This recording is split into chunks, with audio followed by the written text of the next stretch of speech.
Franklin Delano Roosevelt once said, "No business which depends for its existence on paying their workers less than a living wage should be allowed to continue in this country any longer."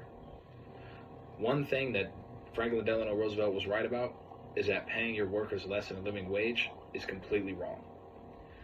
What I want to talk to you all about today is why Roosevelt was right in this statement, and why raising the minimum wage to a living wage can actually be super positive for our country. The reason that this topic is so important to me is because about a year and a half ago, I started working at Walmart, which their minimum wage is $13. And quickly I realized what a low amount of money $13 really is, and how hard it would be to actually live off of that amount of money. And the workers that were around me weren't people like me who are just working for extra cash. It's actually mostly people that need to go home and take that money to their families and provide for them and feed their kids and pay their bills. And I know that the situations aren't just like that at Walmart. It's like that everywhere. Because according to the Bureau of Labor Statistics, 45% of workers are ages 16 to 24, which means that 55% of those workers that are working hourly minimum wage are workers that are people that need to provide for their families and have to use that money to live off of. The first thing I want to discuss with you all today is how raising the minimum wage can actually help lower the taxes in the U.S. The second thing that I want to talk about is how raising minimum wage can create an advancement in worker productivity. And then the last thing I will discuss is a plan where all of these positives can actually help the economy in the U.S. as a whole. Excuse me. The first thing I would like to discuss is how raising the minimum wage can actually help lower the taxes in the U.S. On average in the U.S., according to the Organization of Economic Cooperation and Development, full-time minimum wage workers make about $15,000 annually. These low amounts of money causes them to have to use welfare programs in order to make a living amount of money. Last year in 2019, the money spent on welfare programs by the government was $1.1 trillion, and it was 25% of our entire spending budget, and that is from the Center on Budget and Policy Priorities. You see, if there is less money that we have to spend on these welfare programs, that means that there will be less taxes that the government is going to ask of you. How do we get there to be less money that we spend on welfare programs? We actually allow people to work for a living wage so that they don't need welfare. If we completely can just eliminate the welfare as a whole by allowing people to work for a living wage, then we will be able to create a lower tax percentage. That will be better for everybody, beneficial for everyone, not just the people that are working for a minimum wage. Speaking about positives of raising the minimum wage, I want to talk about my next topic, which would be how that raising the minimum wage can actually be an advancement in worker productivity.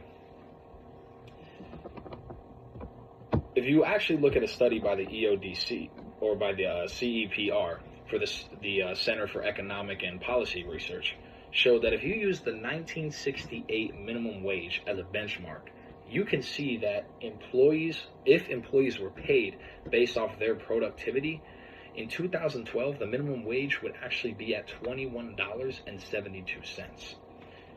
I took the time to interview the District Human Resources Representative for Walmart, Juliette Nam, and ask her a simple question. And if she believes there is a link between worker productivity and the amount of money that they get paid.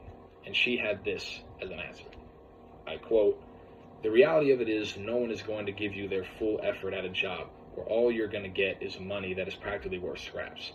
And it isn't enough to afford rent, car insurance, and medical insurance, along with other utilities that are essential."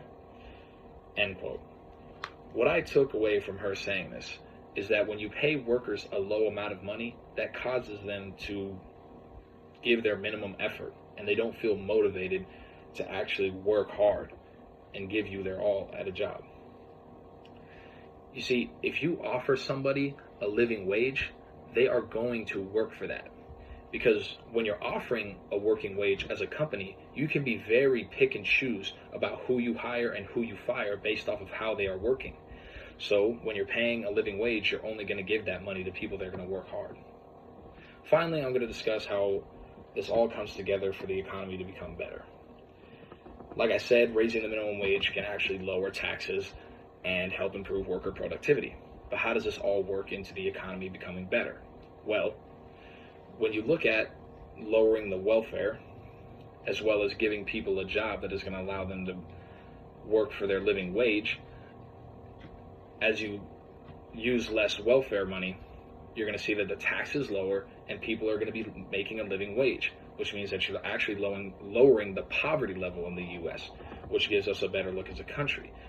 And then when you talk about the unemployment rate, if there's actually people that are out there willing to work for a living wage, and we are able to create more jobs that way, it's only going to make the unemployment rate go down, which is bettering us as a country again.